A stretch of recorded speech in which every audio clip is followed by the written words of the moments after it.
Hello everyone, welcome back to our channel. आज हम शुरू करने वाले हैं Chhattisgarh rent control act 2011। Chhattisgarh rent control act 2011 Chhattisgarh के सिविल जज के पेपर में बहुत इंपॉर्टेंट रोल प्ले करता है। अगर हम ट्रेंड के हिसाब से देखें तो इसमें से आपसे 2 से लेकर 5 क्वेश्चन के बीच में पूछे जाते हैं। और क्योंकि छत्तीसगढ़ का पेपर अब अनाउंस कभी भी हो सकता है, तो अब अपने को इसके अंदर 2 से लेकर 5 क्वेश्चन के लिए फाइट करना है। इस एक्ट में से 2 से 5 क्वेश्चन आपके आएंगे ही आएंगे। और अगर मैं सिंपल भाषा में बात करूं तो अगर हम बात करें इसकी,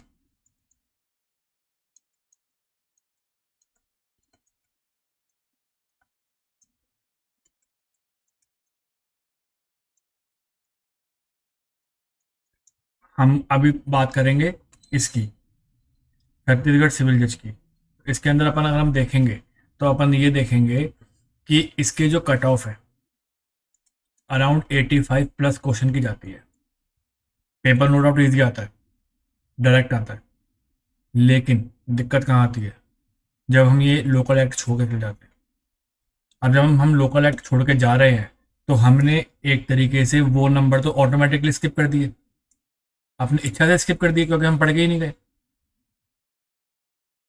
हाँ, नेगेटिव नहीं होती वो बात अलग है, लेकिन जब हम पढ़ के जाएंगे तो हमें याद होगा ना कि हमने ये करा है, तो हमारे नंबर तो वहीं सिक्योर हो गए। और इन लोकल एक्ट्स का इस पेपर के अंदर बहुत इंपॉर्टेंट रोल होता है। 3 एक्ट होते हैं, उसमें से एक है आपका छत्तीसगढ़ रेंट कंट्रोल एक्ट। 2 से 5 क्वेश्चन आपके आएंगे ही आएंगे, उसमें कोई दिक्कत नहीं है। एक एक क्वेश्चन के लिए फाइट करना है इसके अंदर।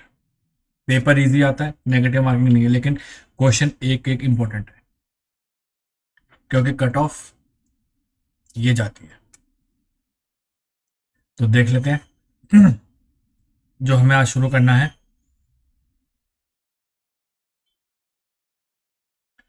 हमें शुरू करना है छत्तीसगढ़ रेंट कंट्रोल एक्ट 2011। देखते हैं, कोशिश करूंगा इसी वीडियो के अंदर आपको सारा का सारा एक्ट करवा। अगर इसमें नहीं हो पाया बाई चांस तो इसके साथ एक और सेशन बन जाएगा। मैक्सिमम 2 सेशन में आपका ये खत्म कर दूंगा। तो छत्तीसगढ़ रेंट कंट्रोल एक्ट 2011, ये नाम याद रहेगा। एक क्वेश्चन बनता है, एक्ट नंबर कौन सा है? तो एक्ट नंबर है 19/2012। तो हमारा एक क्वेश्चन यहाँ पे तैयार हो गया प्री के हिसाब से। दूसरा क्वेश्चन क्या बनता है? एनेक्टमेंट डेट कब हुई थी? अब ये जो डेट है 6/11/2012, इस दिन क्या हुआ था? ये इस दिन छत्तीसगढ़ के राजपत्र में घोषित हुआ था। छत्तीसगढ़ के राजपत्र में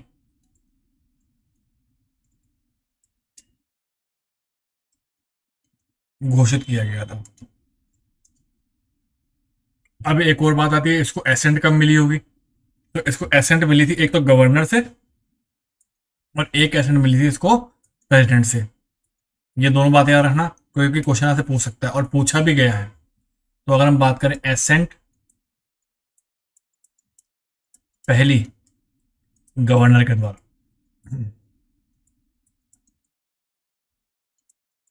दूसरी राष्ट्रपति के द्वारा।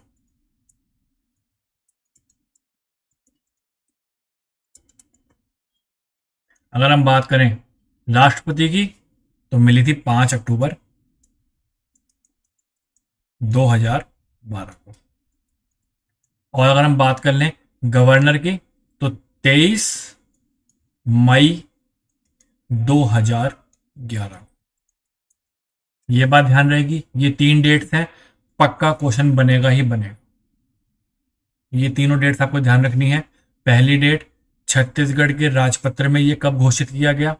तो ये इस दिन घोषित किया गया। दूसरी डेट, एसेंट गवर्नर की कब मिली? 23 मई 2011 को। और राष्ट्रपति की कब मिली? 5 अक्टूबर 2012 को। ये बात ध्यान रहेगी। आगे बढ़ते हैं। ये तो हो गई बात हमारी मोटा मोटी क्वेश्चन जो इसमें से इस पॉइंट ऑफ व्यू से आपके बन सकते थे। अब हम थोड़ा आगे बढ़ते हैं। अब इसका preamble, act to provide for adjudication of the matter relating to rent by tribunals and to promote leasing of accommodation by balancing interest of landlords and tenants. क्या बोला कि ये जो एक्ट है ये जनरली कौन से मैटर को डील करेगा, तो ये डील करेगा रेंट से संबंधित मैटर को, और वो भी कौन से, जो ट्रिब्यूनल के द्वारा डील किए जाएंगे, कि ट्रिब्यूनल रेंट कंट्रोल के मामलों को किस तरीके से डील करेगी। प्लस जो ऐसे मामले होंगे जो कि लैंडलॉर्ड और टेनेंट के हित में होंगे उनको डील करेगा। तो ये बात समझ में आती है, यहां से भी हमारे 2 क्वेश्चन बन जाते हैं। अब हम आगे बढ़ते हैं। अब हमारा शुरू होता है यहां से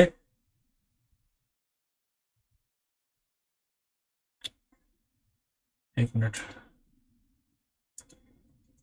अब हमारा यहां से शुरू हो जाता है सेक्शन 1। क्या शुरू होता है? सेक्शन 1 देख लेते हैं। लगभग सबका सेम सेक्शन होता है सेक्शन 1, शॉर्ट टाइटल, एक्सटेंट और कमेंसमेंट। अब क्योंकि ये लोकल एक्ट है तो ये छत्तीसगढ़ के इलाके में ही लागू होगा, तो देख लेते हैं। This act may be called Chhattisgarh rent control act, कोई बात नहीं। It shall extend in first instance to municipal areas which are comprising the district headquarters in the state. पहला कहां पे अप्लाई हो रहा है? Municipal areas. And later on such other municipal areas or any areas within the state as the state government may notification in official gazette specify from time to time। एक तो municipal areas में होगा ही जिसमें district headquarter होंगे, और यदि राज्य सरकारें चाहें तो अपने ऑफिशियल गैजेट में through notification time to time इसके बारे में अपडेशन करके इसके म्युनिसिपल एरियाज को घटा या बढ़ा सकती हैं, इसमें भी कोई दिक्कत नहीं है। It shall came into force on the date of publication of official gazette। अब ये पब्लिकेशन वाली डेट मैंने आपको कब बताई थी? तो मैंने बताई थी आपको 6 नवंबर राजपत्र वाली। तो इसका एनफोर्समेंट डेट भी क्या हो गया? 6 नवंबर 2012। तो ये इसकी एनफोर्समेंट डेट हो गई। यहां लिख भी देता हूं तो आपको ध्यान रहेगा। एनफोर्समेंट, ये बात ध्यान रहेगी। तो हमने सेक्शन 1 भी देख लिया। अब आगे देखते हैं। छोटा सा एक्ट है, सिर्फ 14 सेक्शन है, कोई दिक्कत वाली बात नहीं है। Section 2 definition. In this act unless the contract otherwise required. ये तो सिंपल सी बात होती है। अब डेफिनेशन को इंपॉर्टेंस में पढ़ना, क्योंकि अधिकतर बार देखा गया है कि जो लोकल एक्ट होते हैं उनका डेफिनेशन में से क्वेश्चन बहुत बनते हैं। जो मैं आपको 2 से 5 के बीच में नंबर बता रहा हूं, तो हो सकता है कि आपके 2 से 3 क्वेश्चन डेफिनेशन में से आ जाएं, तो इसके ऊपर फोकस बनाकर रखना। सेक्शन 2(1) अकोमोडेशन क्या कहती है? एनी बिल्डिंग और एनी पार्ट ऑफ बिल्डिंग। मतलब अकोमोडेशन में क्या बोल दिया गया? कोई भी बिल्डिंग हो सकती है या किसी भी बिल्डिंग का कोई पार्ट हो सकता है। पहली चीज, चाहे वो रेजिडेंशियल हो चाहे वो नॉन रेजिडेंशियल हो, रिहायशी हो या कॉमर्शियल हो, सिंपल बात। Leased out by the landlord to the tenant. किसी टेनेंट ने अपने किराएदार को वो किराए पे दे रखी हो, लीज पे दे रखी हो, कोई बात नहीं। Include open space, include staircase, include grounds, include garden, include garage. अब इसके अंदर एक क्वेश्चन पूछ लेता आपसे, इनमें से कौन सी चीज इंक्लूड है? तो क्या क्या है? Open space, staircase, grounds, garden, garage या all facilities and all amenities forming a part of the agreement. अब एग्रीमेंट का मतलब क्या हो गया? एमिनिटीज का मतलब क्या हो गया? एग्रीमेंट ये बना कि भैया सो एंड सो एड्रेस पे सो एंड सो मकान है, मिस्टर एक्स ने मिस्टर वाई को दिया, और उस मकान के अंदर जो भी फर्नीचर लगा हुआ है, जो भी पंखा लगा हुआ है, जो भी टेबल लगी हुई है, वो उसको क्या है कि during the course of tenancy tenant use कर सकता है। तो वो एक एमिनिटी हो गई। बिजली पानी के उसको को कनेक्शन दे दिया गया, एमिनिटी हो गई।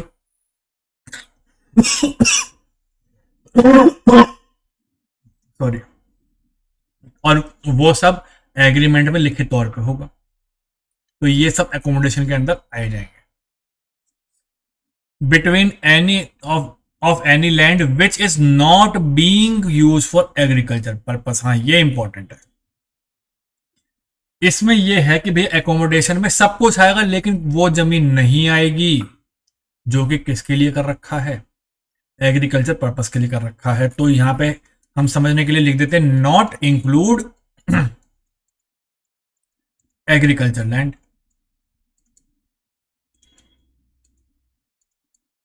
ये भी लिख सकते हैं। आई थिंक अब आपको डेफिनेशन क्लियर होगी। Section 2 clause 2।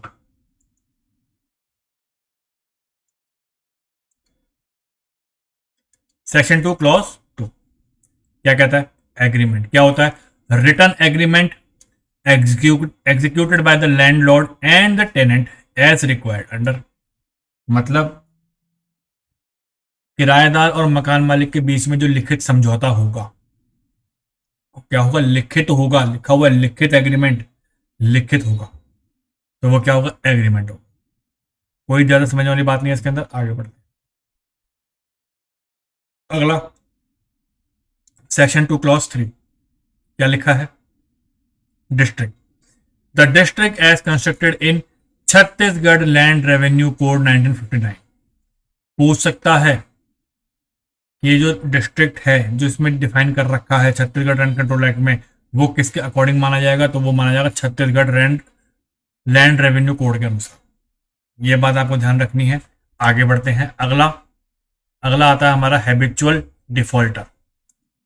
हैबिचुअल डिफॉल्टर जो बार बार डिफॉल्ट करता जाता है, उसकी प्रवृत्ति बन गई कि वो डिफॉल्ट करेगा। देखते हैं क्या लिखा है। 2(4) में लिखा है पहली बात, habitual defaulter a tenant who fails in a period of 12 months और 3 or more occasions टू पे इन फुल द रेंट। पहली चीज, हैबिचुअल डिफॉल्टर कौन? टेनेंट होगा, लैंडलॉर्ड नहीं है। डिफॉल्टर किसको माना गया है इसके अंदर? टेनेंट को, पहली चीज। और क्या है? 12 महीने में 3 या उससे ज्यादा बार वो पूरा किराया पे नहीं कर पा रहा, या कुछ अरियर्स हैं, जैसे कि किराया तो पे कर दिया लेकिन बिजली के बिल नहीं भरे, पानी के बिल नहीं भरे, मेंटेनेंस नहीं भरी। एग्रीमेंट में लिखा हुआ था कि भैया 15 तारीख तक आप किराया देंगे, लेकिन ये महाराज दे ही नहीं रहे। कभी 28 को दे रहे हैं, कभी 29 को दे रहे हैं, कभी 26 को दे रहे हैं, ड्यू डेट से क्रॉस हो रही है, या दे ही नहीं रहे। तो ये हैबिचुअल डिफॉल्टर है, ये बात ध्यान रहेगी। आगे देखते हैं। Landlord 2(5) means a person who for time being is receiving or entitled to receive क्या?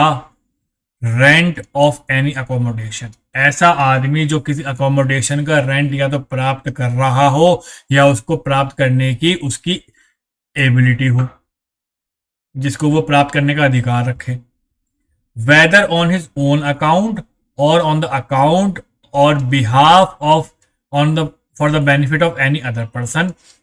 मतलब या तो वो खुद के अकाउंट में पैसे ले ले, या वो किसी के बिहाफ पे ले ले, या किसी को अपॉइंट कर दे कि भैया तू मेरे बिहाफ पे ले लियो, और as a trustee, as a guardian, as a receiver of any other person. Trustee के रूप में भी हो सकता है, गार्जियन के रूप में भी हो सकता है, रिसीवर के रूप में भी हो सकता है। तो यहां पे क्वेश्चन ये बन सकता है कि पहली बात तो लैंडलॉर्ड कौन? जो रिसीव कर रहा है या जो एंटाइटल्ड टू रिसीव है किसी भी अकोमोडेशन का रेंट, पहली चीज। दूसरा ये पूछ सकता है अपने अकाउंट में ले सकता है, किसी और के अकाउंट में ले सकता है, या किसी और के बिहाफ पे अपने अकाउंट में ले सकता है। तीसरी चीज, ट्रस्टी भी लैंडलॉर्ड हो सकता है, गार्जियन भी हो सकता है, रिसीवर भी हो सकता है। ये बात समझ में आती है। Who would so receive the rent to be entitled to receive the rent if the accommodation were let to a tenant. अगर वो किसी किराएदार को दी गई है तो उसके अकोमोडेशन के लिए वो रेंट लेने का अधिकारी होना चाहिए। ये बात समझ में आती है। अब आगे देखते हैं section 2 clause 6, municipal area means a municipal area or a nagar panchayat area as defined in municipal Chhattisgarh municipal corporation act 1956 of Chhattisgarh municipal act 1961 as the case may be. मतलब म्युनिसिपल एरिया के लिए हमें क्या देखना पड़ेगा, डिफाइन कहां से ले रखी है, छत्तीसगढ़ म्युनिसिपल एरिया एक्ट 1956 और 61, ये बात हमें ध्यान रखनी है। इसमें इतनी और कोई हमें खास बात समझ में नहीं है। आगे 27 notification refer to the relevant notification of the government as publish in the official gazette, कोई दिक्कत नहीं है। 28 old act Chhattisgarh accommodation control act 1961 with all amend act. मतलब इससे पहले वाला एक्ट कौन सा था, छत्तीसगढ़ अकोमोडेशन कंट्रोल एक्ट 1961 था। तो ये बात ध्यान रहेगी। आगे देखते हैं 29 rent means the consideration payable by the tenant to the landlord against the accommodation. कौन पे कर रहा है, टेनेंट किराएदार। किसको पे कर रहा है, मकान मालिक लैंडलॉर्ड को। किस लिए पे कर रहा है, क्योंकि उसने उसका अकोमोडेशन यूज किया है, सिंपल। 10 rent controller rent controller means official so appointed under section 7 sub section 1। Rent controller की डेफिनेशन कहां दे रखी है, सेक्शन 7 सब सेक्शन 1 के अंदर। अभी हम जब आगे पढ़ेंगे तब मैं इसके बारे में आपको बता दूंगा। आगे अगला है हमारा rent control tribunal means a body constituted under section 6 clause 1। ये भी आपको ध्यान रखना है। 12 रिपील्ड एक्ट क्या कहता है, refers to Chhattisgarh accommodation control act 1961, जिसको अमेंड करके ये वाला एक्ट आया, Chhattisgarh rent control act, with all amending acts up to the date of selective repeal vide section 10 clause 1। आगे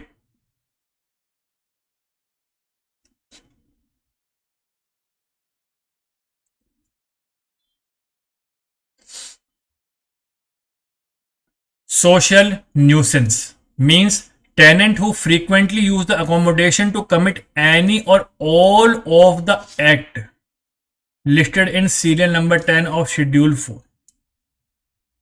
ये हम आखिरी में देखेंगे। मतलब ये समझ लेना कि सोशल न्यूसेंस हमें कहां दे रखा है, शेड्यूल 4 के सीरियल नंबर 10 के अंदर। इसके अंदर सिर्फ आपको ये पूछेगा कि ये जो सोशल न्यूसेंस है वो हमें एक 213 में दे रखा है। और अगर आपसे कुछ एक्स्ट्रा घुस के पूछ ले तो ये पूछ सकता है कि जो 213 के अंदर न्यूसेंस है वो इस एक्ट के कौन से शेड्यूल के कौन से सीरियल नंबर में दे रखा है। तो एक तो हो गया ये क्वेश्चन कि 213 में दे रखा है न्यूसेंस। और अगर इसके एडिशन में कुछ पूछ ले तो ये पूछेगा कि जो 213 में सोशल न्यूसेंस दे रखा है वो कौन से शेड्यूल में दे रखा है। तो वो शेड्यूल 4 सीरियल नंबर 10 में दे रखा है। ये बात ध्यान रहेगी। अब हम देख लेते हैं अगली डेफिनेशन 214 टेनेंट किराएदार। 22 में हम क्या देख के आए थे, लैंडलॉर्ड। अब हम क्या देखेंगे, किराएदार। देख लो,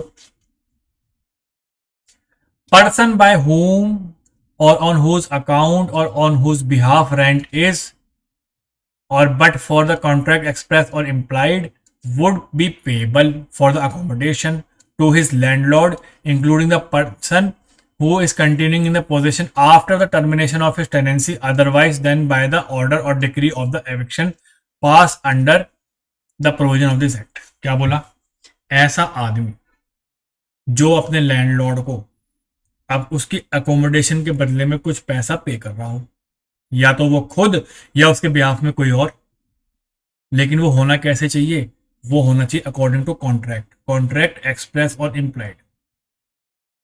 ये जो रेंट पे कर रहा है अकॉर्डिंग टू कॉन्ट्रैक्ट पे करना चाहिए, ये सबसे इंपॉर्टेंट बात है। और दूसरी बात क्या, दूसरी बात ये कि अगर मान लो कोई ऐसा किराएदार है जो कि टेनेंसी पीरियड खत्म हो गया फिर भी रह रहा है तो वो भी किराएदार माना जाएगा। लेकिन एक एक्सेप्शन है, क्या, किराएदार के फेवर में डिक्री आ रखी है, फिर वो रह रहा है, तो वो टेनेंट की कैटेगरी में नहीं आएगा। ठीक है। अब clause 2, in the event of the death of the person referred in sub clause आई,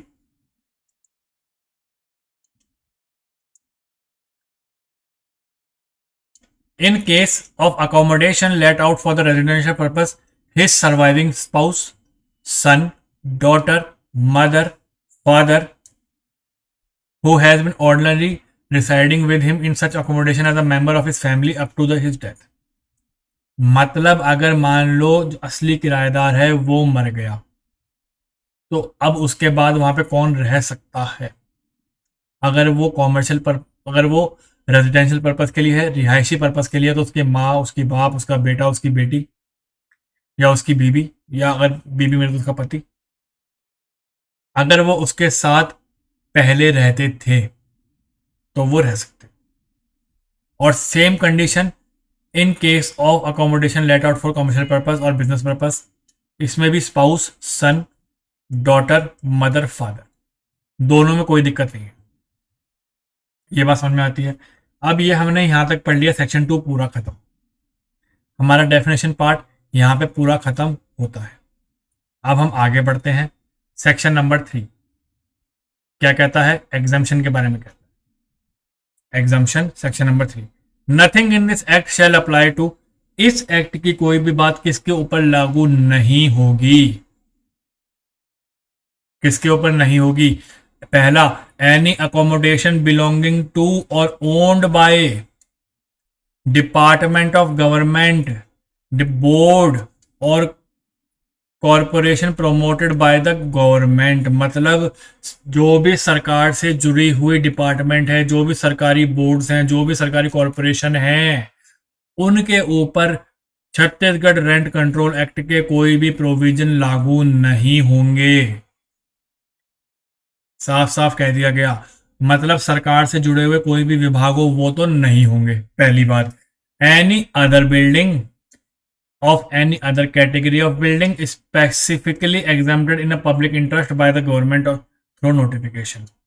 पहली कॉलम में तो ये कह दिया गया कि भैया सरकार के कोई भी विभाग, सरकार से सरकार के खरीदे हुए कोई भी जगह, सरकार से प्रमोटेड कोई भी बोर्ड, कोई भी कॉरपोरेशन इस एक्ट के अंदर लागू नहीं होगा।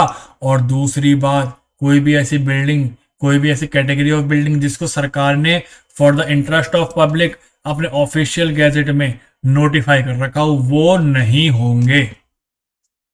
सिंपल सी बात है, मतलब सरकारी कोई भी चीज यहां पे नहीं होगी। ये बात समझ में आती है। अब आगे देखते हैं।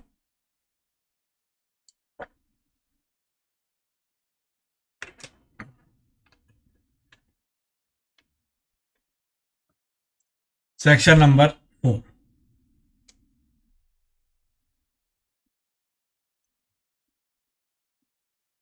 सेक्शन नंबर 4 क्या कहता है? टेनेंसी एग्रीमेंट, किराएदारी का एग्रीमेंट क्या होता है? Notwithstanding anything contained in section 107 of TPA, no person shall after the commencement of this act let or take on rent any accommodation except by agreement in writing. साफ साफ कह दिया गया कि भैया इस एक्ट के आने के बाद कोई भी आदमी किसी भी तरीके की एकोमोडेशन को किराए पे नहीं ले सकता बिना एग्रीमेंट के।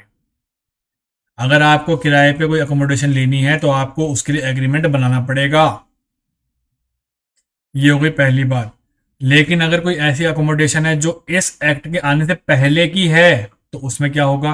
क्लॉज 2 देख लेते हैं। Where in relation to a tenancy created before the commencement of this act, अगर वो टेनेंसी इससे पहले से चलते आ रही है तो क्या होगा? तो उसमें दो चीजें होंगी। दो चीजें क्या होंगी? पहली, N agreement in writing was already enter in to shall be filled before the rent controller. अगर कोई ऐसी टेनेंसी है जो इस एक्ट के आने से पहले से चलती आ रही है तो जब ये एक्ट आएगा ना, उसके बाद जो भी दोनों पार्टियां हैं उन दोनों के बीच में एग्रीमेंट होगा और उस एग्रीमेंट को रेंट कंट्रोलर के पास जाके फाइल करवाना पड़ेगा। ठीक। दूसरा, अगर फिर भी कोई एग्रीमेंट नहीं बनता है तो no agreement in writing was entered into the landlord and the tenant shall enter into an agreement in writing with regard to the tenancy and file the same before the rent controller। क्या बोला? ए point में तो ये बोल दिया गया कि मान लो ये रेंट कंट्रोल एक्ट नहीं बना था और फिर भी टेनेंसी चलती आ रही है, लेकिन लैंडलॉर्ड और किराएदार ने आपस में एग्रीमेंट बना रखा था और जब कमेंसमेंट हुई तो क्या होगा, जो लैंडलॉर्ड और टेनेंट है जो उन्होंने एग्रीमेंट ऑलरेडी बना रखा था उसको उनको फाइल करना पड़ेगा किसके आगे? रेंट कंट्रोलर के आगे। ये तो होगी पहली कंडीशन। दूसरी कंडीशन ये है कि अगर मान लो कोई एग्रीमेंट बना हुआ है ही नहीं और पहले से टेनेंसी चलती आ रही है, तो उस केस में क्या करना पड़ेगा?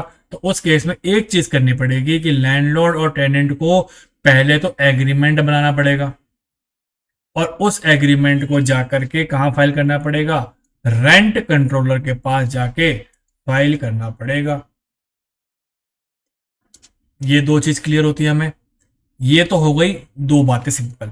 अब एक आती है अपनी एक्सेप्शन, प्रोवाइडेड। अब जहां पर ये प्रोवाइडेड आता है तो सेक्शन अपने आप में थोड़ा इंपॉर्टेंट हो जाता है, क्योंकि प्रोवाइडेड अपने आप में बहुत इंपॉर्टेंट पड़ जाता है अपने को। अब वो प्रोवाइडेड क्या बोल रहा है वो भी देख लो। Provided that where the landlord and the tenant fails to present jointly a copy of tenancy agreement under clause A or fail to reach agreement under clause B, मतलब अगर लैंडलॉर्ड और टेनेंट के बीच में कोई एग्रीमेंट वो बना करके rent control के पास पेश नहीं कर पाते हैं as according to clause A और क्लॉज बी, जो भी बता के आया हूं उसके अकॉर्डिंग अगर लैंडलॉर्ड और टेनेंट रेंट कंट्रोलर के पास नहीं पहुंचते हैं एग्रीमेंट लेकर के, तो क्या होगा?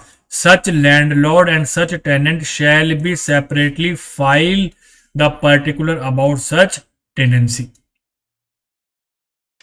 अब ऐसा क्यों बोला गया? अब ऐसा भी कभी कभी हो जाता है कि कभी कभी ऐसा हो जाता है कि टेनेंट और लैंडलॉर्ड में से कोई एक पार्टी ऐसी बन जाती है कि भैया मैं तो नहीं कर रहा एग्रीमेंट। मान लो टेनेंट गया लैंडलॉर्ड के पास कि भाई एग्रीमेंट कर ले ताकि हम उसको सबमिट करवा दें, तो टेनेंट वो लैंडलॉर्ड बोल रहा है मैं तो नहीं करवा रहा, कर ले जो करना है। तो उस केस में जो टेनेंट है वो रेंट कंट्रोलर के पास जा करके अपना स्पेसिफिकेशन दे सकता है कि मैं यहाँ पर इस जगह पर रेंट पे रह रहा हूँ, ये मेरा लैंडलॉर्ड है और ये हमारा सब कुछ है, तो फिर भी काम चल जाएगा। ये क्लॉज इसलिए दिया गया है कि अगर कोई एक पार्टी अगर एंटर नहीं करना चाहती है तो उसको जो एंटर करना चाहती है उसको ये रिलीफ दी जा रही है इस एक्ट से कि भैया अगर वो नहीं आ रहा तो तू हमारे पास आ जा, हम करवा देंगे। ठीक। Clause 3, every agreement referred in sub section 1 और required to be executed under sub section 2 shall be in such format and in such manner within such period as be describe.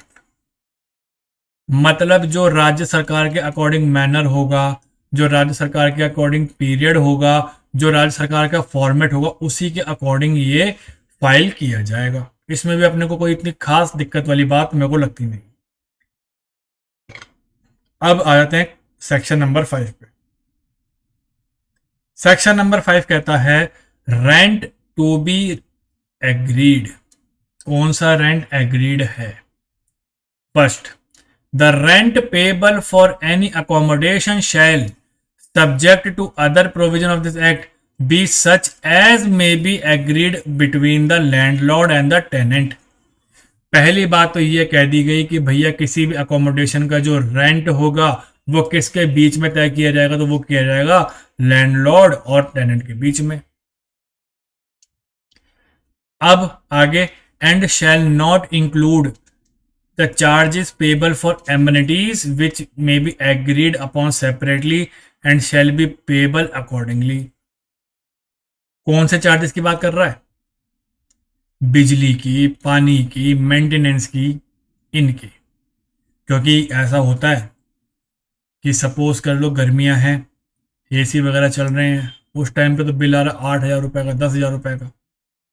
सर्दियों में इतना कुछ चलता नहीं है, बिल आ रहा 2,000 का, 2,500 का। तो ये changes according to time change होते रहते हैं, अकॉर्डिंग टू यूज चेंज होते रहते हैं। मतलब सिर्फ रेंट ही एग्रीड होगा, एडिशनल चार्जेस जो हम एमिनिटीज के ले रहे हैं वो एग्रीड नहीं है, पहली बात। अगला, unless agreed otherwise, every tenant shall pay the rent by 15th day of the month next following the month for which rent is payable। अगर मान लो एग्रीमेंट में लिखी हुई है कोई स्पेसिफाइड डेट कि आपको 7 तारीख तक देना है, 2 तारीख तक देना है, 1 तारीख को देना है, या 20 तारीख को देना है, या 25 को देना है, या जो भी सो एंड सो डेट इनमें आपस में डिसाइड हो रखी है, तब तो कोई बात नहीं। और अगर कुछ डिसाइड नहीं है तो भैया तारीख क्या मानी जाएगी? 15। इसमें भी मेरे ख्याल से आपको कोई दिक्कत नहीं होनी चाहिए, सिंपल सी बात है। आगे देखते हैं।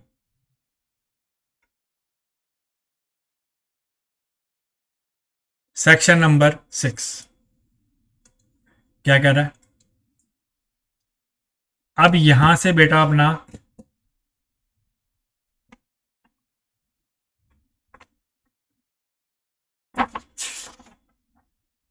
सेक्शन नंबर 6, अब यहां से थोड़े इंपॉर्टेंट क्वेश्चन बनने चालू हो जाते हैं। Constitution of rent control tribunal क्या है? State government shell by notification constitute within the 30 day of this act a tribunal in terms of article 323B of Constitution of India to be called as Chhattisgarh rent control tribunal. अब यहां से देखो आपके कितने question बन गए। कौन बनाएगा? राज्य सरकार बनाएगी। कितने दिनों के अंदर बनाएगी? 30 दिनों के अंदर बनाएगी। क्या बनाएगी? ट्रिब्यूनल बनाएगी। संविधान में कहां दे रखा है? आर्टिकल 323B में दे रखा है। और नाम क्या होगा? छत्तीसगढ़ रेंट कंट्रोल एक्ट होगा। 4 क्वेश्चन बन गए। आगे, to give effect to provision of this act and for the adjudication trial of any dispute, any complaint, any offense with respect to rent and its regulation, control and tenancy issued including the right, title, obligation of landlord and tenants। जो ये rent control tribunal बनेगा उसका main उद्देश्य क्या है? जो भी dispute arise हुए, जो भी कंप्लेंट आई, जो भी ऑफेंस हुए, किससे संबंध में? किसी भी रेंट के संबंध में, किसी भी रेगुलेशन के संबंध में, किसकी? किराएदारी की, टेनेंसी की। और साथ साथ क्या देखा जाएगा? मकान मालिक और किराएदार के क्या क्या राइट हैं, क्या क्या टाइटल हैं, क्या क्या उनके ऑब्लिगेशंस हैं, वो देखा जाएगा। इसमें मेरे ख्याल से कोई दिक्कत वाली बात नहीं है। बस ये है कितने दिनों में बनेगा? 30 दिनों में। आर्टिकल क्या है? 323B। आगे देखते हैं। Explanation, matter relating to transfer of property and dispute relating to title over any property shall constitute to be continue to be consider under relevant law by the court of law. Transfer of property से संबंधित कोई है, title से संबंधित कोई बात है, तो वो उसके संबंध में जो लॉ बने हुए हैं, जैसे अब ट्रांसफर ऑफ प्रॉपर्टी के लिए टीपीए बना हुआ है, टाइटल के लिए सीपीसी बना हुआ है, तो वो उसको भी रेफर किया जा सकता है, कोई दिक्कत नहीं है। अब अगला, section 6 clause 2, state government shall appoint chairman of rent control tribunal a retired judge of high court or serving or retired district judge not below the rank of, एक मिनट,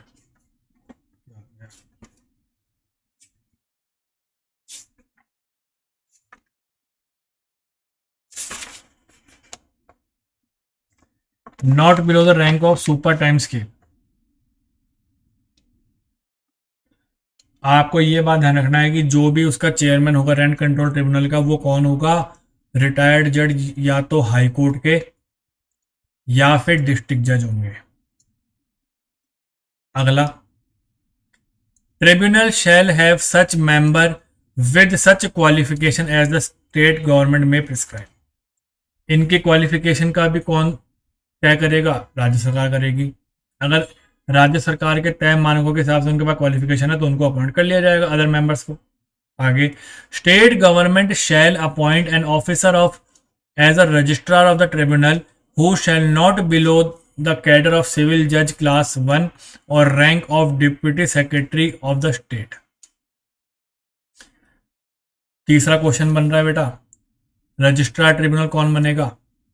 या तो वो सिविल जज क्लास 1 हो JMFC, या फिर deputy secretary की उसकी पोस्ट हो, वो बनेगा। कौन? रजिस्ट्रार ऑफ ट्रिब्यूनल की बात हो रही है। आगे, from the date the tribunal becomes functional which date shall be published in the state gazette the jurisdiction of all courts except the jurisdiction of the supreme court. हाँ,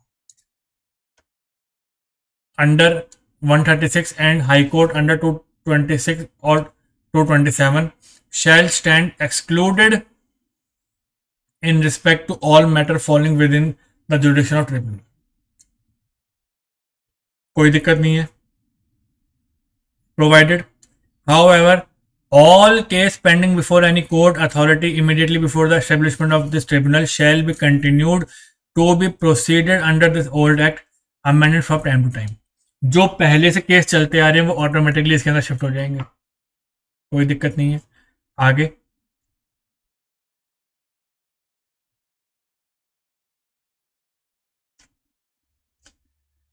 the tribunal shall have its headquarter at Raipur. Rent control tribunal का headquarter Raipur में है, पूछ सकता है आपसे। And the state government may by notification fix such other place for hearing the matter of tribunals. अब रायपुर में या तो वो सुन सकती है अपने हेडक्वार्टर पे, या फिर राज्य सरकार अपने नोटिफिकेशन में इशू कर देगी कि सच एंड सच प्लेस में हम ये सुनेंगे, तो वो वहां पे सुन लिया जाएगा, उसमें भी कोई आफत वाली बात नहीं है। आगे बढ़ते हैं। The terms and condition of the service of a chairman and the member of a tribunal shall be such as be prescribe by the state government. कि वो चेयरमैन साहब का टेन्योर कितना होगा, वो जो मेंबर है उनका टेन्योर कितना होगा, क्या काम करेंगे, कैसे करेंगे, वो सब कहाँ पे प्रिस्क्राइब्ड है, वो सब राज्य सरकार प्रिस्क्राइब करेंगी, कोई दिक्कत वाली बात इसमें भी नहीं है। सेक्शन 6 हमारा कंप्लीट होता है। अभी तक मेरे ख्याल से आपको यहां तक के पॉइंट पे कोई दिक्कत नहीं आई होगी।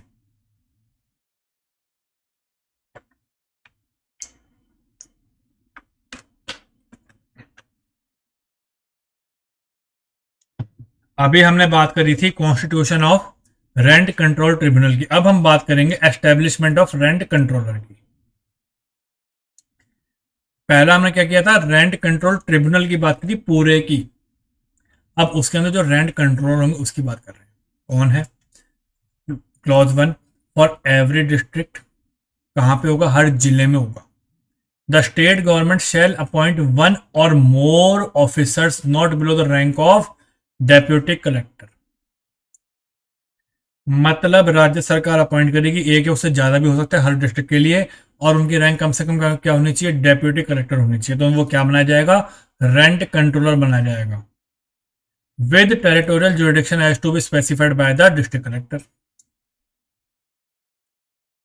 कम से कम डेप्यूटी कलेक्टर की उनकी पोस्ट होनी चाहिए, तब जाके वो रेंट कंट्रोलर बनेंगे। और उनका जुरिडिक्शन कौन तय करेगा? डिस्ट्रिक्ट मजिस्ट्रेट या डिस्ट्रिक्ट कलेक्टर उसकी उनकी जुरिडिक्शन को तय करेंगे, इसमें भी कोई इतनी दिक्कत वाली बात नहीं है। Rent controller shall be subordinate to rent control tribunal. Rent controller किसके अंतर्गत अपने काम करेगा? रेंट ट्रिब्यूनल के। कोई दिक्कत नहीं, सिंपल सी बातें हैं। आप इसको अगर 2-3 बार भी पढ़ लोगे तो आपको सारे दिमाग में बैठ जाएंगे। आगे, अभी हमने 6 में बात करी थी रेंट कंट्रोल ट्रिब्यूनल की स्थापना की, कॉन्स्टिट्यूशन की। अब हम बात करेंगे रेंट कंट्रोल ट्रिब्यूनल के पावर और फंक्शन की, क्या क्या होंगे। Rent control tribunal shall have such power as the state may be notification which include, कौन दे रही है, राज्य सरकार दे रही है। अब इसमें क्या क्या शामिल है। पहला पहला ए, enabling and ensuring the active existence of rent controllers at all for due fulfillment of the purpose of this act। मतलब जो भी रेंट कंट्रोलर हैं उनके जो भी अधिकार हैं, उनके जो भी ड्यूटीज हैं, जो भी पावर्स हैं, वो उनको सही तरीके से दे दी जाएं और वो उस तरीके से काम करें। B, functioning as a appellate authority to consider application of all person aggrieve by the order of the rent controller. और यदि कोई ऐसी पार्टी है जो रेंट कंट्रोलर के फैसलों से संतुष्ट नहीं है तो वो क्या कर सकती है, वो रेंट कंट्रोल ट्रिब्यूनल में आकर के अपनी शिकायत दर्ज कर सकती है। तो इसको हम एज अ क्या मान सकते हैं, अपलेट अथॉरिटी के तौर पे भी इसको हम मान सकते हैं। किसको, रेंट कंट्रोल ट्रिब्यूनल को। अब इसकी एक्सप्लेनेशन दे रखी है, क्या है। The rent control tribunal shall exercise such power as was exercise by the high court in adjudication matter relating to repeal act. मतलब रेंट कंट्रोल ट्रिब्यूनल वो सारे अधिकार रखते हैं जो कि कौन देगी, इनको हाई कोर्ट देंगी। आगे, rent control tribunal shall have power to punish for contempt of authority as if were a high court. कोई आदमी अगर इनकी ऑर्डर को नहीं मानता है, कंटेम्प्ट करता है, तो वो उसके ऊपर भी पनिशमेंट दे सकते हैं। कौन, रेंट कंट्रोल ट्रिब्यूनल। कोई दिक्कत नहीं है, आगे बढ़ते हैं। सेक्शन 8 यहाँ पे हमारा कंप्लीट होता है। अभी हमने बात करी power and function of rent control tribunal section 8 में। अब हम 9 में बात करेंगे power and function of rent controller. Rent controller की फंक्शन ऑफ रेंट कंट्रोलर, ये बात समझ में आती है।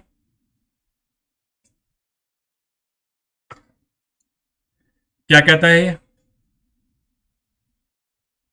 The rent controller shall exercise such power, perform such function and discharge such responsibilities within the territorial jurisdiction as the government may notification vest with him, which shall include of the following। ये भी कौन दे रहा है अधिकार, राज्य सरकार दे रही है, कोई दिक्कत नहीं है। अब क्या क्या इनके अधिकार हैं, क्या क्या इनके पावर है, वो हम देख लेते हैं। Reconciling dispute between landlord and tenant, किराएदार और मकान मालिक के बीच में क्या झगड़ा है उसको सुलझाना। दूसरा, securing the right of landlord and tenants available them under this act। Rent control act के अंदर जो भी अधिकार दे रखे हैं किसी भी लैंडलॉर्ड को, किसी भी किराएदार को, उसकी संरक्षण करना, उनका बचाव करना।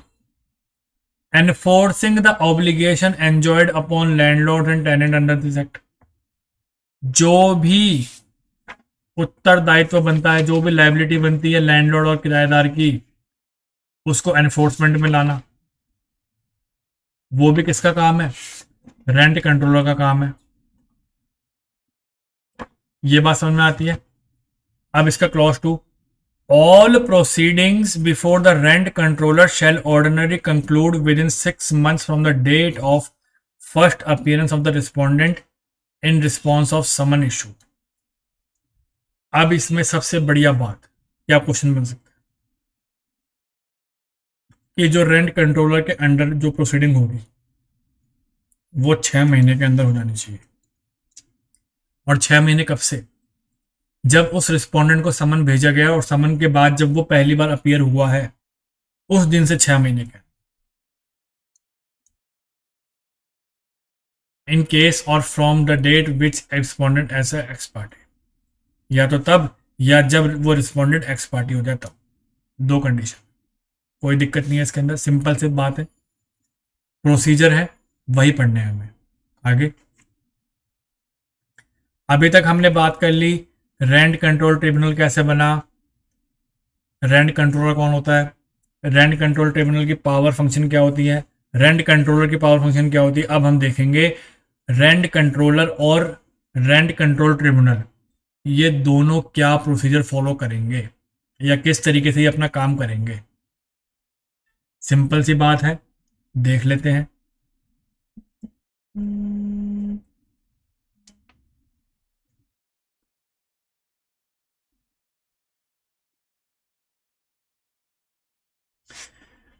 सिंपल सी बात है, तो इसको फटाफट देखते हैं। Procedure to be followed by rent controller and rent control tribunal. 1. The rent controller and rent control tribunal shall not bound by the procedure laid down by the civil procedure code, but shall be guided by the principle of natural justice and subject to other provision of this code or the rule made therein, and shall have power to regulate their own procedure। मतलब बोल दिया गया कि भैया ये जो rent control tribunal है, ये जो रेंट कंट्रोल ट्रिब्यूनल है ये क्या है, ये सीपीसी से बाउंड नहीं है किसी भी तरीके से, लेकिन for the interest of natural justice ये उस रूल को फॉलो कर सकती है। बाउंड नहीं है, फॉलो कर सकती है। And for the purpose of discharging their function under this act they shall have the same power as vested in the civil codes under CPC. हालांकि इनके पास सिविल कोड्स की पावर है एज पर सीपीसी, लेकिन CPC से ये bound नहीं है। सिंपल बात। While trying a suit on appeal in respect to the following matters. अब इनके पास सिविल कोड की पावर कौन से मैटर्स के अंदर आएगी या कौन से मैटर को ये डील करेंगे तो इनके पास सिविल कोड की पावर आएगी, वो हम एक एक करके देखते हैं। पहला, summoning and enforcing the attendance of any person and examining him on oath। किसी व्यक्ति को समन दे के बुलाना हो, कोई एनफोर्स करवाना हो, किसी व्यक्ति की अटेंडेंस लेनी हो, उसका एग्जामिनेशन करना हो, उसका ओथ लेना हो तो। दूसरा, requiring the discovery and production of document, इसके लिए भी सीपीसी के प्रोविजन से गवर्नड है। रिव्यूइंग इट्स डिसीजन, इसके लिए भी रिवीजन का प्रोविजन सीपीसी वो गवर्नड है। Issuing commission for the examination of witness and documents, commission का प्रोविजन के अकॉर्डिंग गवर्न है जो सीपीसी में अवेलेबल है। डिसमिसिंग पेटिशन फॉर डिफॉल्ट और डिसाइडिंग एक्स पार्टे, जो प्रोविजन दे रखे हैं सीपीसी में उससे गवर्नड है। अगला,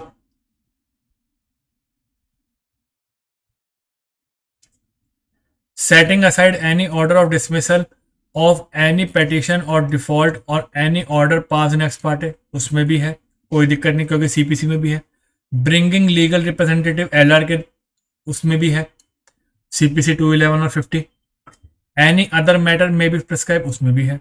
जो भी सीपीसी में ये सब बातें हैं, अगर वो सीपीसी में है तो इनके ऊपर वो सीपीसी ही चलेगी, कोई दिक्कत नहीं, लेकिन ये बाउंड हो ये जरूरी नहीं है।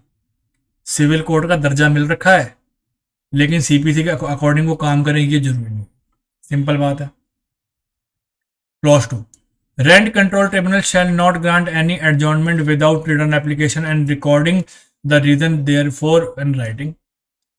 मतलब कोई भी रेंट कंट्रोल ट्रिब्यूनल होगा वो एडजॉर्नमेंट बिना मतलब के नहीं देगा जब तक उसके पास एप्लीकेशन ना दी जाए, आइदर बाय द लैंडलॉर्ड और बाय द टेनेंट। और अगर वो एडजॉर्नमेंट कर रहे हैं तो उसका रिकॉर्ड भी रखना पड़ेगा कि हमने क्यों करा। ठीक। 3, any proceeding before the rent control tribunal और rent controller shall be deem to be a judicial proceeding. इन दोनों की प्रोसीडिंग कौन सी होंगी? जुडिशियल प्रोसीडिंग होगी within the meaning of section 193 and 228 of and for the purpose of 196 of IPC. हो सकता है कि जो भी प्रोसीडिंग हुई इन दोनों के द्वारा वो आईपीसी के कौन से सेक्शन से गवर्न होगा, 193, 228 और 196। And the rent controller shall be deemed to be a civil code for the purpose of 195 of CRPC। ये बात समझ में आती है? ये आपको पॉइंट मार्क करने पड़ेंगे स्पेशली, क्योंकि यही पूछ सकता है आपसे। आगे बढ़ते हैं।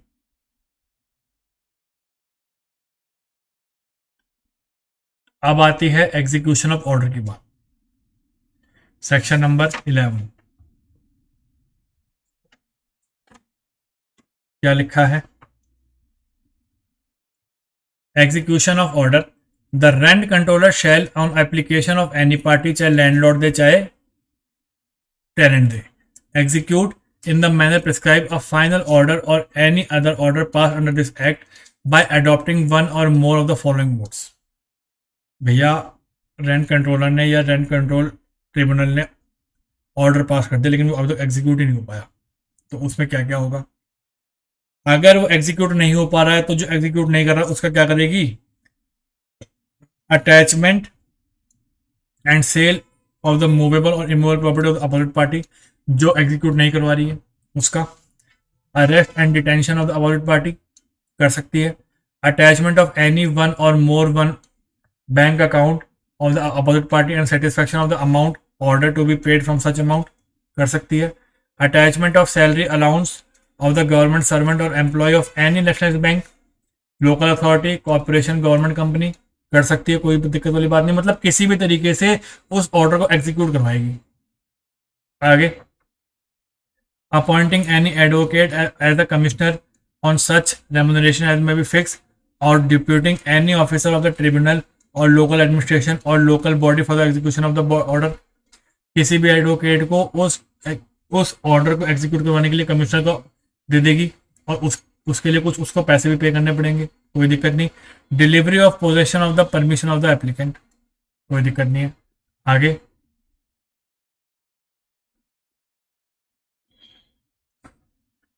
द कंट्रोलर में in order to execute the final order or any other order passed in act required with the help from the local administration or the local body or the police।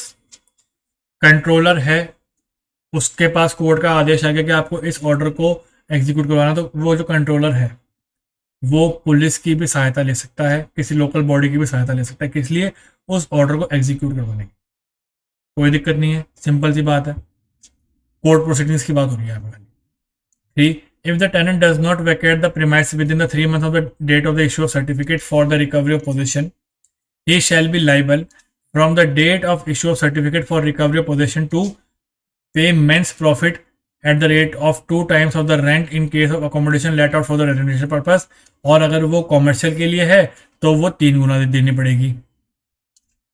and the rate of 3 time of the rent in case of certificate immediate position. अब देखो इसके अंदर 3 question बन गए। अब अगर मान लो tenant ने खाली नहीं किया और वो सर्टिफिकेट कोर्ट ने इशू कर दिया रिकवरी का, अगर वो टेनेंट रेजिडेंशियल पर्पस के लिए है और फिर भी खाली नहीं किया तो 2 टाइम्स, कॉमर्शियल पर्पस के लिए है तो 3 टाइम्स, और अगर इमीडिएट रिकवरी है तो भी 3 टाइम्स। ये बात ध्यान रखनी है, रेजिडेंशियल पर्पस 2, कॉमर्शियल पर्पस 3 और इमीडिएट पोजीशन 3, कोई दिक्कत नहीं है। The rent controller shall conduct the execution proceeding in relation to final order और any other order pass under this act in a summary manner and dispose of the application of execution made under this section 45 days from the date of service of the notice of opposite party. Rent controller जो है उसको execution की proceeding बोल रहा हूँ, execution की proceeding 45 दिनों के अंदर पूरी करवानी है, जिस दिन से नोटिस इशू हुआ था उस दिन से।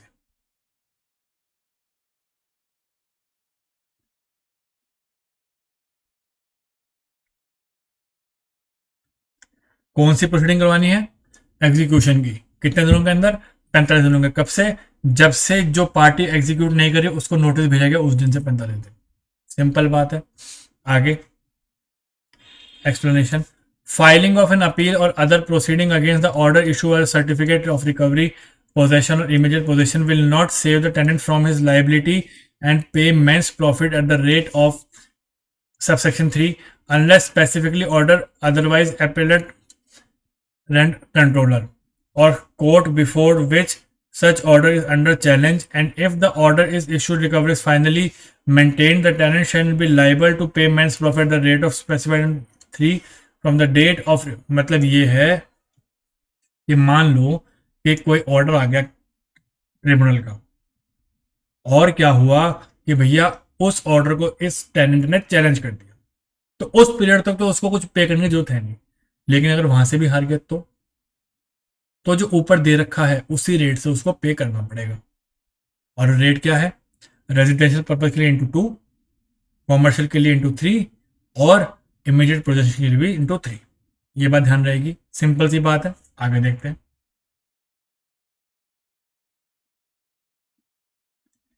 अब हम देख लेते हैं section 12, rights and liability of landlord and tenants, किराएदार और मकान मालिक के rights and liability.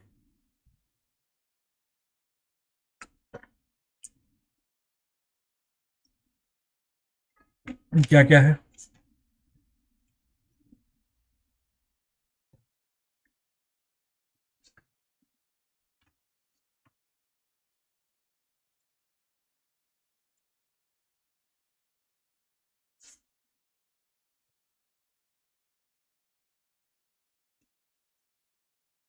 Every tenant shall have right according to Schedule 1. The tribunal and the rent controller shall act all the time secure tenant rights।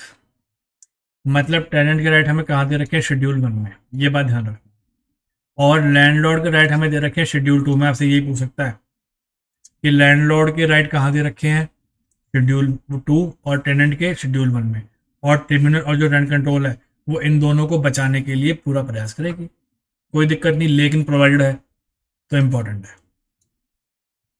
आगे, in case of any clash of interest of the landlord and tenant और any point in doubt in respect of matter related to rent, the benefit shall granted to tenant. अब देखो मजे की बात क्या है, मान लो कहीं पे क्लैश हो गया और दोनों के सेम अधिकार दिख रहे हैं, तो पहली प्रायोरिटी किसको दी जाएगी?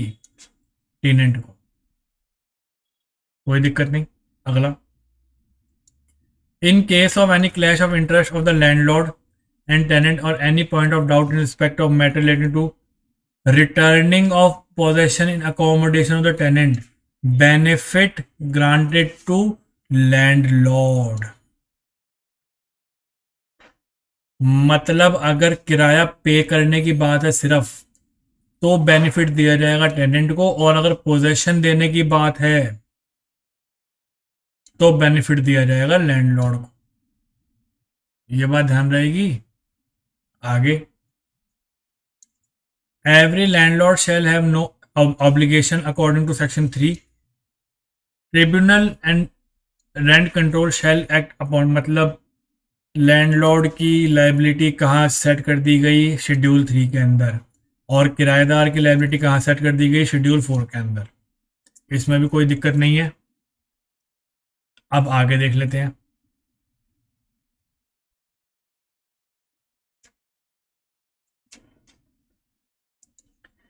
Any willful attempt or an act of by landlord to determine or deny the tenant the right available to him in Schedule 1 shall constitute an offence and punishable with a fine not exceeding 5,000 or a simple imprisonment for a period of not exceeding 3 months।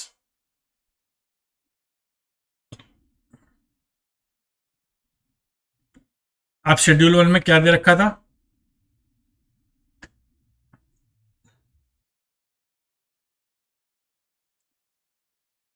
Schedule 1 में हमें दे रखे थे tenants के right. अब अगर किसी landlord ने tenants के राइट्स को हनन किया तो क्या होगा? 5,000 रुपए तक का फाइन और 3 महीने तक की साधारण जेल, या दोनों हो सकते हैं। किसको? लैंडलॉर्ड को। ये बोला इसके अंदर। और 6 में ये बोल दिया गया कि कोई भी ऐसे अधिकार जो लैंडलॉर्ड को दिए गए हैं और उसको हनन किसी टेनेंट ने किया, तो उस केस में भी 5,000 रुपए तक का फाइन और 3 महीने की सिंपल कैद, और दोनों। ये भी कोई दिक्कत नहीं है। आगे, any attempt by the landlord to neglect under, अब सब सेक्शन 3 में क्या था, शेड्यूल 3 में क्या था, शेड्यूल 3 में था लैंडलॉर्ड की ऑब्लिगेशंस या लैंडलॉर्ड की लायबिलिटी। अब अगर लैंडलॉर्ड ने अपनी कोई लायबिलिटी पूरी नहीं करी, उस केस में भी क्या होगा, 5,000 की मैक्सिमम सजा, 5,000 की मैक्सिमम इम्प्रिजनमेंट, सॉरी फाइन, और 3 महीने तक की सजा और दोनों। और अगर टेनेंट ने अपनी ऑब्लिगेशन पूरी नहीं करी तो सेम 5,000, 3 महीने और दोनों। इसमें कोई दिक्कत नहीं है, सिंपल सी बात है। मतलब चारों केसों में 5,000 का फाइन और 3 महीने की सजा। बस आपको 1 2 3 4 याद रखना है, 1 2 3 4 वो आपको याद रखना पड़ेगा, और वो सजा तो सब में सेम है ही। ये आप एक चार्ट में नोट डाउन कर लेंगे। आगे बढ़ते हैं। अब आती है बात अपील की। Notwithstanding anything contained in contrary contained the landlord and the tenant aggrieved by any order of rent controller shall right to appeal prescribed manner within prescribed time to rent control tribunal, appeal against the rent control tribunal right to supreme court। मतलब ये है कि अगर कोई भी party दोनों में से अगर वो रेंट कंट्रोलर के फैसले से संतुष्ट नहीं है तो वो किसके पास जाएगी, रेंट कंट्रोल ट्रिब्यूनल के पास जाएगी। और अगर वो रेंट कंट्रोल ट्रिब्यूनल के फैसले से भी संतुष्ट नहीं है तो मामला सुप्रीम कोर्ट पहुंचेगा। कोई दिक्कत नहीं है, सिंपल सी बात है। अब आ जाते हैं section 13A, power to make rules. कौन बनाएगा, स्टेट गवर्नमेंट, क्योंकि लोकल एक्ट है। By notification in official gazette make rule to carry out all or any of the function, कोई दिक्कत नहीं है। 2, every rule made under this act shall be laid as soon as may be after this house of the legislature, legislature में रखा जाएगा। 30 दिन का समय होगा। और ये आपको सारी इसमें देखनी पड़ेगी, इसमें तो क्वेश्चन बनता नहीं है वैसे 13A में से। अब यहाँ पे हमारा ये एक्ट पूरा खत्म हो गया है। बाकी ये जो एक बार सेक्शन 14 है आप खाली रीड मार लेना, इतना इंपॉर्टेंट है। तो आज हमने बेटा छत्तीसगढ़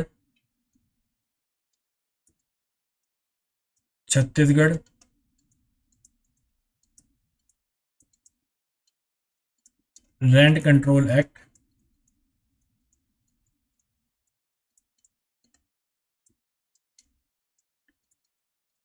2011 पूरा कर लिया है। और आई होप आपको ये सेशन अच्छा लगा होगा, कुछ समझ में आया होगा। अगर आपको इसमें कोई दिक्कत है तो आप मेरे को कमेंट बॉक्स में कमेंट कर सकते हैं। मिलते हैं एक नए एक्ट के साथ, तब तक thank you very much, goodbye and take care.